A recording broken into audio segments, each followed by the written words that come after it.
And welcome to the final project example video. So in this video, I'll be covering an example project, how to go about designing, adding a finite state machine to my project, as well as going over some of the different aspects of planning and documentation. So for this example project, I have is a project I called the team name Green Thumb, and it's simply a smart garden. I'm going to use some sensors as well as some other control aspects to automate the process of watering a plant and logging some data. So here you can see in our table, I have three team members: myself, Natish, and Professor Dahlquist. Um, and the purpose of this project is simply to automate watering some plants and then capturing some environmental data. So for this, I'm going to use a temperature and a soil moisture sensor to provide some information, determine how much water we need to put to the plant depending on the soil moisture and temperature, and then control an electronic valve. So in this project, with each team member, we're going to each person's responsibility is going to vary with some little overlap, but just some minor ones. So with me, I'm going to be responsible for the temperature sensor. I'm going to assist in the data logging regarding the temperature. Natish is responsible for the soil moisture sensor, and he's going to assist in the data logging for that. And then Professor Dahlquist is going to be handling the electronic valve control, and he's going to be responsible for any data logging of that event and how much water. Now, finally, I have a block diagram describing how we plan to put together our project. So in this project, we're going to use the STM32. You can see that I'm going to have a uh, temperature sensor, and they're going to be coming in to our STM32. Now, for the purposes of this project, I'm going to use analog sensors. So you can see here, there's no protocol labeled here. So we're simply going to use the A to C on the STM32 to read the voltages for these sensors, and then look at the correct data sheets for their sensors and correspond them to their data. Now, finally, we have an arrow going out. This is going to be the control aspect for the electronic valve.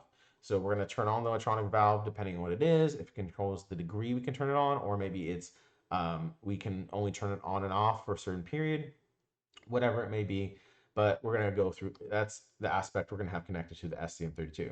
And then finally, for the data logging, is we're going to transmit data to our Raspberry Pi, where we simply store the data into a file for now. Maybe eventually we decide to create a web server to interface, or something a little bit more simpler. Now, you'll notice UART is a bidirectional communication protocol. That means the Raspberry Pi can send data to the STM32, and the STM32 can send data to the Raspberry Pi. So that's why there's two arrows on either side of that block diagram. And roughly, this is how we plan for everything to be connected. Now, as one of the requirements for the final project, we need to have a finite state machine. So here I've created a finite state machine. I'll kind of walk through what it is, but it's just to lay out how we're going to control this data.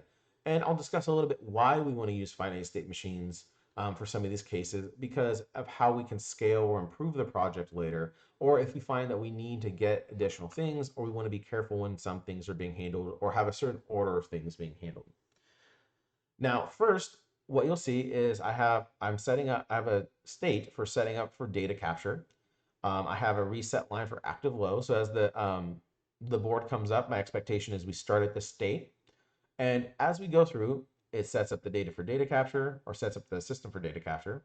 It then grabs temperature from the temperature sensor and grabs soil from the soil moisture sensor. Now, finally, we have a state where we want to determine the amount of water we're going to use or need for our plant. Now we're going to split off. If the water is greater than 0 seconds, so I see this as it determines some variable called n, and n is the number of seconds we're going to water this plant. Because of this electronic valve, we can calculate, okay, if the valve is on for 1 second, we get this much water.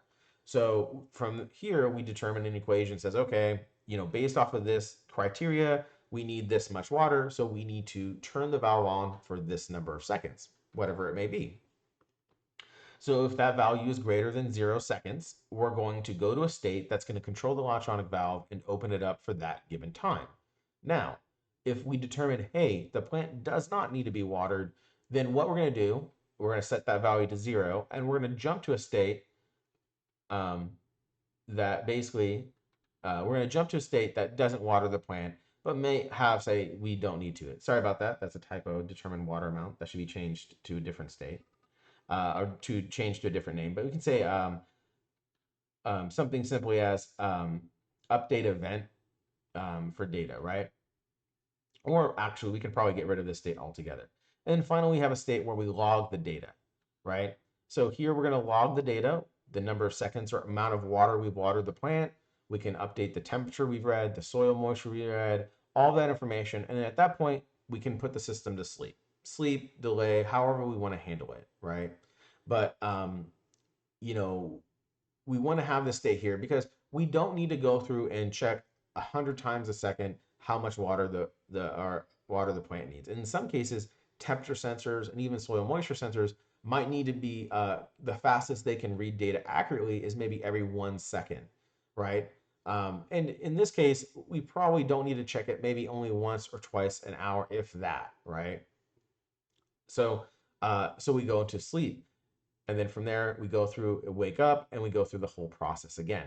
Now, I say this as for right now for the project, the sleep can simply be a delay. I just add a delay for a given period and we say, good, go to sleep, do nothing for this period of time. Now, if we want to expand on this project later, the sleep state can simply change the code where we leverage some of these power state uh, registers in our system. And what I mean by that is I can sit there and control some of the power state registers in the ST board to reduce the power consumption. So if we want this to be, hey, when it's active, it's going to use this much power, but when it's not, I want it to barely use a little power as possible.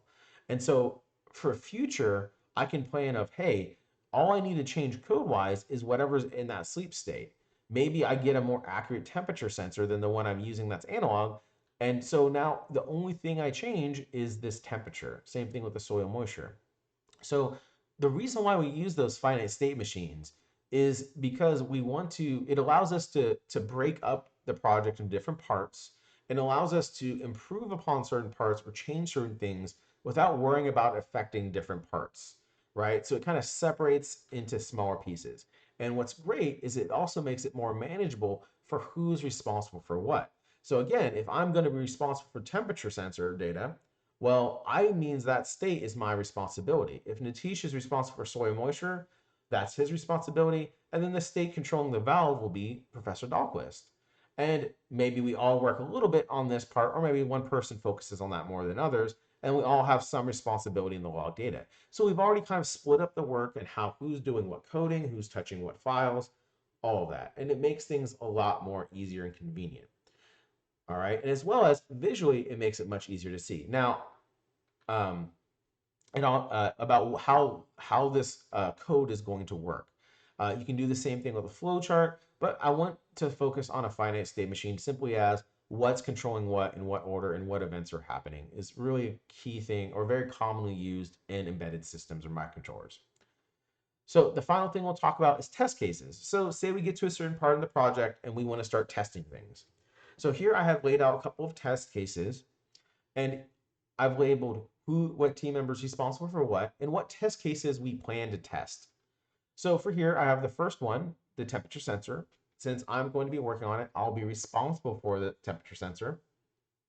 And the test cases I want to focus on are first, the temperature decreasing. So maybe I have my room temperature and I get some bag of ice and I move it next to the temperature sensor. And ideally, the data I should read on that temperature sensor is the values dropping, right? Now, if you're using a value of let's say you're modeling a sensor, so maybe you don't physically have the actual sensor. This can be tested by changing the potentiometer or changing the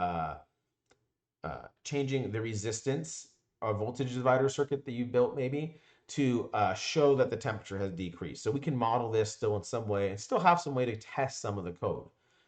Next is room temperature. So ideally this should work and be constant no matter what we do. So it should be somewhat accurate to the room and you can actually measure what your current room temperature is with maybe a different device or thermostat or thermometer, right? And then you can measure what the room temperature is read and you can find the difference between the two. And the next is temperature increase. So again, if you have a physical sensor, maybe we get something warm like your hand, touch the sensor, put it next to the sensor. Hopefully we see the sensor increase, or sorry, the temperature increase. If again, you're modeling the sensor and you haven't purchased it, we simply would change the voltage divider or make it so that the value increases that it's reading from the A to C. So that's how we test that. And again, if all these test cases work, what this gives us is I now know, hey, the temperature sensor code is accurate. It's working, right? I can read it, it gets to a point. And then same thing if we look at all these other test cases and say they work, great. Now we know each of those cases work. So if I go back to my code and say, okay, well, I've confirmed this works, I've confirmed this works, and I've confirmed this works. Well, my whole project overall, maybe when I do this, it doesn't work. Well, there's only a handful of places like this state um, that might cause the data, or maybe it could be this state. But either way, I've now limited to 2 states where my finite state machine could be failing. And now I can focus on those 2 states in the code, or maybe where they could be failing, right? And this gives me a great way to reduce these complex, larger projects with multiple people to very small areas of where I can debug and figure out what's going wrong, okay? So it gives us a way to divide and conquer our problems, right? So just keep that in mind as we draw up the test cases. Now, I labeled all the test cases we plan to do, as this is a final project description or proposal. Now, in the final project report, I'm not going to list all of these test cases if I only the ones that I performed. So say because of time, we got to testing all of these 4, but we didn't get to test everything overall. I'm going to leave that test case out of the project or the final project report. I will include each of these test cases in here, as well as the data that I've collected. Okay, so please keep that in mind as you're working on the project. I hope this helps and answers some questions. Feel free to contact me if you have any additional questions or if you want to talk about your projects. If you want to come to the help session or have one of the team members come to the help sessions, I'll be more than happy to work through it and kind of guide you guys. If you're like, hey, Sean, I'm not sure how to make the finite state machine for my project, I'm more than happy to help you with it. So please feel free to contact me or reach out to me through Moodle, Canvas, or email or the help sessions, and I'll be happy to do it. I hope this is helpful. And if you have any questions, again, just contact me or your lab instructor. Bye.